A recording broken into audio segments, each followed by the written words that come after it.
Welcome back to another Christmas edition of Brightmoor Kids Online. Super happy that you guys are able to watch this. Let me take you guys back a little bit. When I was a kid, the best mall in all of Sacramento was the Arden Fair Mall. One of the coolest stores they had in the Arden Fair Mall was a store that basically had these pictures that had hidden pictures inside. I don't know the official name of the pictures. I think they're called Magic Eye pictures, but basically what it is you have a picture, and when you stare at the picture long enough, you see another picture inside of the picture. You see beyond just a regular picture. So right now I have a picture, just looks like some random Christmas stuff right here, and I'll show you guys. Actually, let's get a close-up of that. You can even pause it on that, right? And the thing is, if you look at this, there is another hidden picture inside. I've been able to see it a couple of times. Mr. Devontae, wherever he's at, he was able to see it too. Now we have you able to see it. So if you can find this picture in 30 seconds, you win, and I'll take you to Chipotle. Sounds fair. You know, we had it. However, if you don't find the picture, if you don't identify the picture, bro, we're gonna have to smack you with the biggest shaving cream pie we have ever made. Look at this. That still sounds fair. In your defense, it smells pretty good. Actually, you know what? Yeah, we may have to put another thing out just in case you got it. And for this, I'll give you a hint. I just won't leave you blind. The trick is to relax your eyes when you have it close to your face, and you slowly pull away and you don't adjust. Wait a second, hold up. Let me see, is it working? I think it's working. Wait, let me try it this way. We're having a weird glare.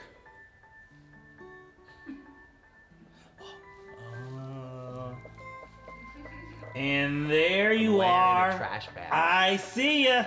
We'll give you a minute. Now, what you can do is the trick.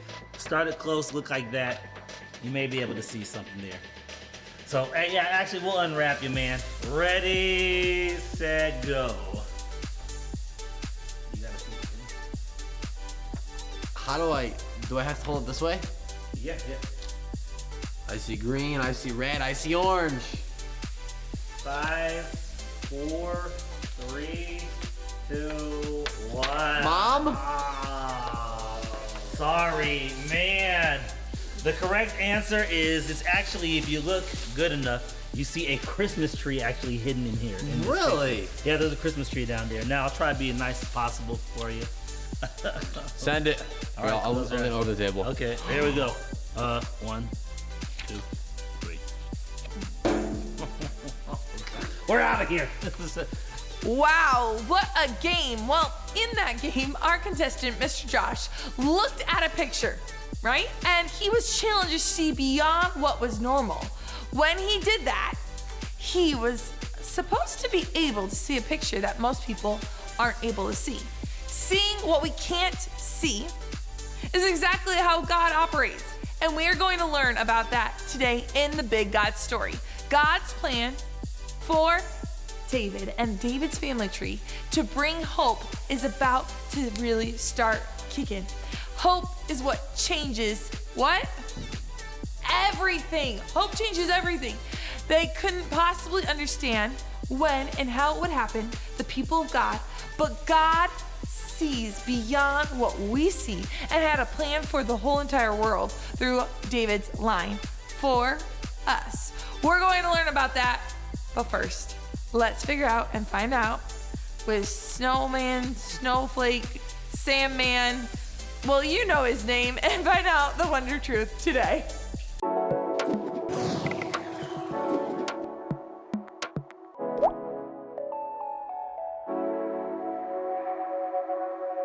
What's up, you guys? It is Snowflake Sam the Snowman, and I'm biggity back again to do our wonder truth. And that is that God sees beyond what we see. I'm gonna do it again. God sees beyond what we see. Am I right or am I right? I am right. All right, ladies, stand up to your feet and you're gonna repeat after me. I'll give you 3 seconds to stand on up. 3, 2, and 1. Okay, repeat after me. God sees beyond what we see. Great job. Take a seat. Gentlemen, it's your turn to stand on up to your feet, and you're gonna repeat after me on the count of 3. 3, 2, 1. God sees beyond what we see. Great job, gentlemen. All right, ladies, stand back on up. Everybody stand on up to your feet, and you're gonna repeat after me one last time. Okay, 3 and 2 and 1. God sees beyond what we see. Great job, gentlemen and women. That is our wonder truth.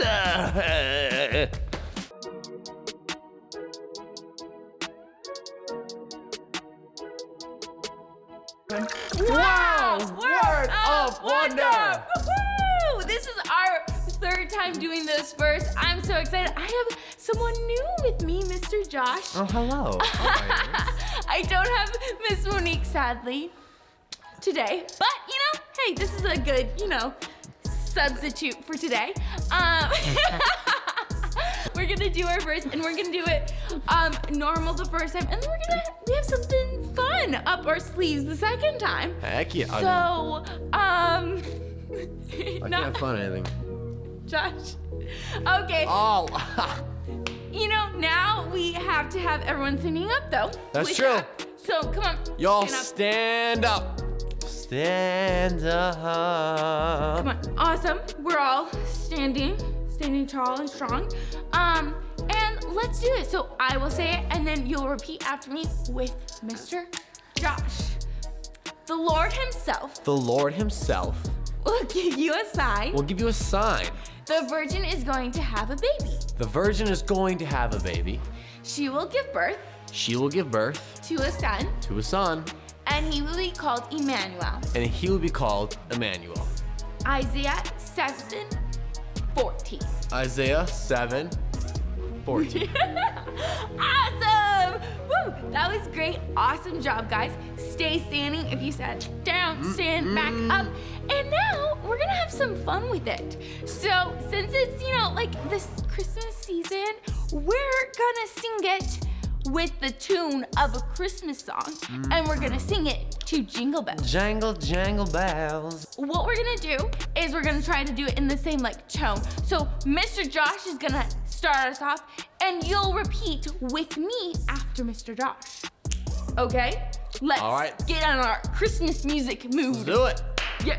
The Lord Himself The Lord Himself will give you a sign. will give you a sign. The virgin is going to have a baby, The virgin is going to have a baby, and she will give birth to a son. and she'll give birth to a son. Oh, and he will be called Oh, and he will be called Emmanuel. Emmanuel. Isaiah Isaiah 7:14. 7:14. Look, that was great. I hope you guys had fun with that. That was really fun, getting in the mood. That of, went a lot better than expected. Jingle bells and stuff. Well, that was our Wow! Our Bible reading today comes from 1 Samuel 16:1. It says, "The Lord said to Samuel, 'How long will you be filled with sorrow because of Saul? I have refused to have him as king over Israel. Fill your animal horns with olive oil and go on your way. I'm sending you to Jesse in Bethlehem. I have chosen one of his sons to be king.'" We jump down to Samuel 16:4, verses 13. Samuel did what the Lord said. When he arrived at Bethlehem, the elders of the town trembled when they met him. They asked, "Do you come in peace?" Samuel replied, Yes, in peace. I have come to sacrifice to the Lord. Consecrate yourselves and come to the sacrifice with me." Then he consecrated Jesse and his sons and invited them to the sacrifice. When they arrived, Samuel saw Eliab and thought, "Surely the Lord's anointed stands here before the Lord." But the Lord said to Samuel, "Do not consider his appearance or his height, for I have rejected him." The Lord does not look at the things people look at. People look on the outward appearance, but the Lord looks on the heart. Then Jesse called Abinadab and had him pass in front of Samuel. But Samuel said, "The Lord has not chosen this one either." Jesse then had Shammah pass by, but Samuel said, "Nor the Lord chose this one."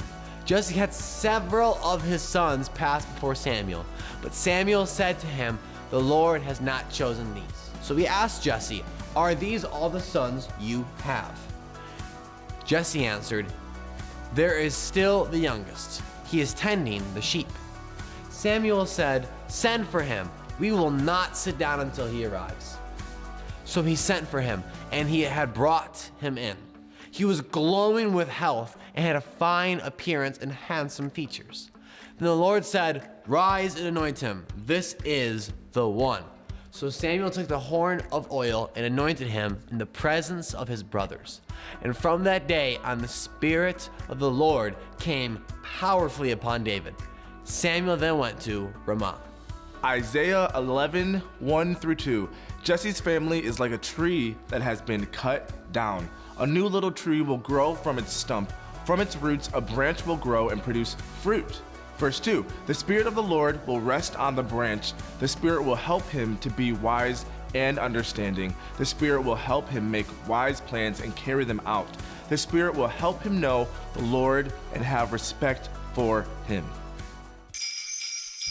Hey everyone, I'm Carol. 2 things about me. 1, I love Christmas. Christmas! It's Christmas! It's Christmas! It's almost Christmas time! And 2, I love Christmas so much, I actually have 2 trees. Maybe you decorate a tree kind of like this, but my other one may be new to you. This is a family tree. Do you ever visit family for Christmas, but you don't know how you're related to everyone? A family tree is a way of explaining that. This one is Jesus' family tree. He's God's son. When we celebrate Christmas, we celebrate that Jesus was born to a human family to save everyone from the sin that separates us from God. This ornament represents Abraham, who's pretty much the beginning of Jesus' family. This ornament represents a woman named Ruth, who was faithful to God and to others. She and her husband Boaz had a son named Obed. And Obed became the father of Jesse and the grandfather of Jesse's son, David. David was the youngest of Jesse's many sons, which is why it was surprising that he was picked to be Israel's king. God chose him because God sees beyond what we see. Here's how it happened. The king at that time was Saul.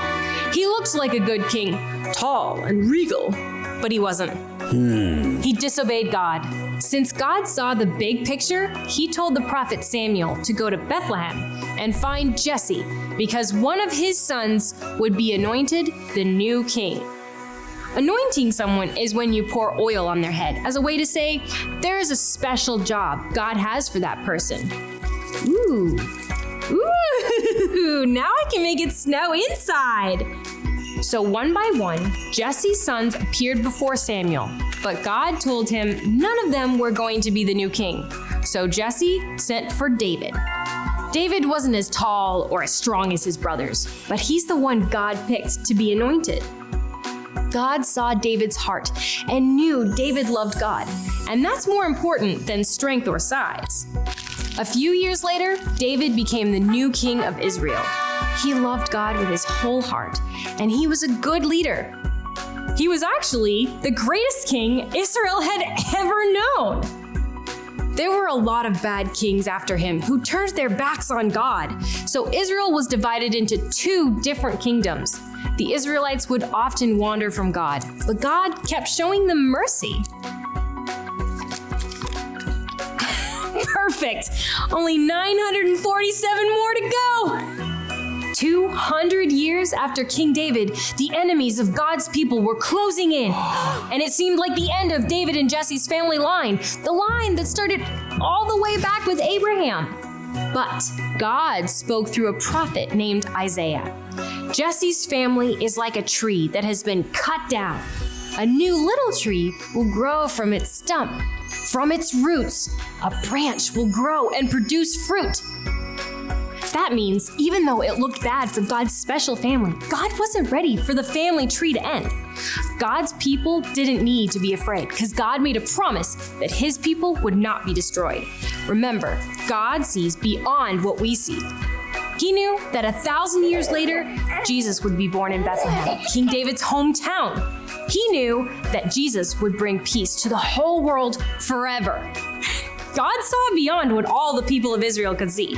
God looked at their family tree and saw Jesus, our King, forever. God sees beyond what we see. I'm almost done with my snowflakes, but I'm nowhere near done decorating this tree. So come back and find out who else is in Jesus' family. Bye! After the first humans sinned, disobeying God and breaking their relationship with him, God had a plan to heal relationship with all people. He planned on blessing the whole world through a special family, and Ruth and Boaz were part of God's special family. And they had a son named Obed. He was the father of Jesse, and Jesse was the father of many sons. God chose Jesse's youngest son, David, to be Israel's king. On the day God chose David to be Israel's next king, God saw the big picture. At this time, Saul was the king of Israel. He was a very royal figure, standing really tall and high with big shoulders, and he was above everyone else. But Saul was not a good ruler, and he repeatedly disobeyed God. The people chose King Saul, but Saul was not a good ruler, and he repeatedly disobeyed God. The people wanted Saul as their king, but their choice was not God's best. God had another king in mind. He told the prophet Samuel to go find a man named Jesse and his sons in the town of Bethlehem. God told Samuel to do something that we might not have ever seen anyone do. God told Samuel to anoint one of Jesse's sons as king, which meant pouring oil on someone's head to show others that God had given that person a special job. One by one, Jesse and his sons appeared before Samuel, yet God said none of them was the one he had chosen. Finally, Jesse sent for his youngest son, David. David was not as tall or as strong as the older brothers, yet when Samuel saw him, God said, "Stand up and anoint him. David is the one I've chosen." You see, God doesn't look at outward appearances like people do. God sees beyond what we see, and God knew that David loved him. So Samuel anointed David to show that he was God's choice to be the next king. A few years later, David became king of Israel and served God with his whole heart, leading God's people well. King David became the greatest king Israel had ever known. Sadly, many of the kings after David turned their back on the one true God. We learned that in the previous series we've been doing. And not long after David was king, Israel was divided into 2 kingdoms. And while God continued to show mercy to his people, they often wandered away from God. 200 years after David was king, the enemy of God's people were closing in. It looked like the family line of Jesse and David was going to end. But then God spoke through the prophet named Isaiah. God said that Jesse's family is like a tree that has been cut down. Isaiah prophesied that a new little tree will grow from its stump. From its roots, a branch will grow and produce fruit. That's found from Isaiah 11:1. Have you ever heard of a family tree? A family tree is a way of explaining how people are related. Every child born or adopted into a family is like a branch. And with each generation, the tree grows. God had plans for Jesse and David's family tree. Isaiah's words assured God's people that they would not be destroyed. Things might have looked really bad, but they didn't need to fear that God had abandoned them. God sees beyond what we see, and he promised that Jesse's family tree would keep growing and that a very special branch would grow from it. Jesus, the promised child who would change everything. God knew that 1,000 years after Isaiah, a special child would be born in David's hometown, Bethlehem. He would be the branch of Jesse's family tree and would sit on David's throne as king, bringing peace to the whole world forever. God saw beyond what Jesse, David, and the people of Israel could see. God looked at their family tree and saw Jesus, our king, forever. God sees beyond what we see.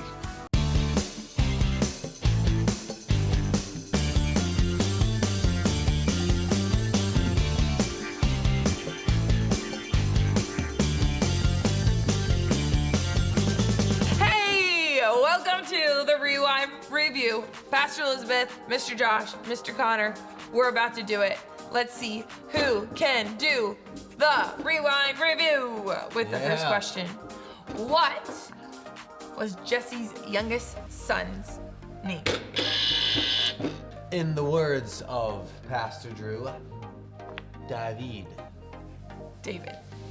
Very fancy, very, very fancy. Okay, let's calm down the fanciness now and let's continue. Why did God choose David to be king? Dun, dun, dun, dun. Why? I think it's that, the Lord looks on the inward appearance, while man looks on the outward appearance. And God saw what was in the inside of David, and he loved it. But why did they need a new king? Well, Saul was very doo-doo, and he was not good. David was not good. Therefore, he had replaced the bad with the good. Yes, Mr. Josh, we don't have potty talk though. So, King Saul was not good. Very true. So we gotta watch our words here now. We went from super fancy to not so fancy. Yeah. Who anointed David as king?